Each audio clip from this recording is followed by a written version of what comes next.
এই ছিল মোহনপুর বাজারের কীর্তন। তো প্রায় শেষের পথে কীর্তন, আজকে 10 দিন চলে কীর্তন। তারপর আমি একটু বাজারটা ভিডিও করলাম, দেখো বাজারটা কি সুন্দর লাগতেছে। মোহনপুরের বাজার এত সুন্দর হয়েছে এখন, মোহনপুরের বাজারটা মানে এটা কমু মানে বলার কোনো ভাষা নাই, এত সুন্দর। তারপরে আস্তে আস্তে লোকজন দেখো কত ভিড় কীর্তনের মধ্যে হয়েছে। আজকে 10 দিন চলে কীর্তন, অনেক দোকানপাট হয়েছে কীর্তনের মধ্যে। আর খুবই ভালো লাগছে দেখতে, সেটা এত সুন্দর দৃশ্য। তারপরে আমি একটু ভিডিও করলাম আর ব্লগজন করি, একটু মোহনপুরের বাজারটা একটু দেখাই ব্লগের মধ্যে। তো দেখতে থাও, আস্তে আস্তে দেখাবো। আজকে বেশি করে ওরির নাম তুলছি না, কারণ তারপরে হচ্ছে কলার দোকান। তারপরে এদিকে আমি বললাম আস্তে আস্তে, অনেকে আমার চেনা জানা আছে, তারা অনেকের কাছে। এদিকে আছে স্টেশনারির দোকান, বাচ্চারা খেলনার দোকান, তারপরে এদিকে মুদির দোকান।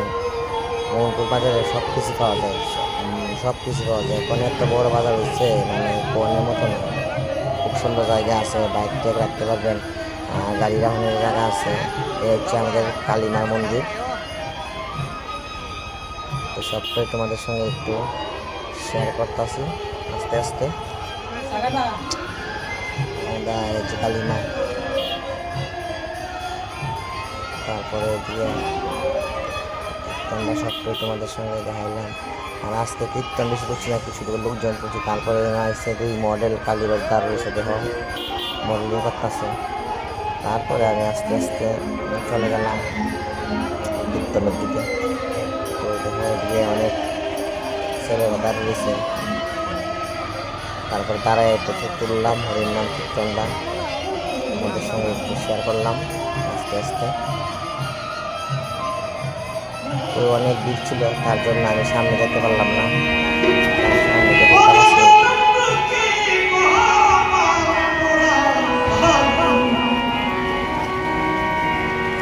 আমি একজন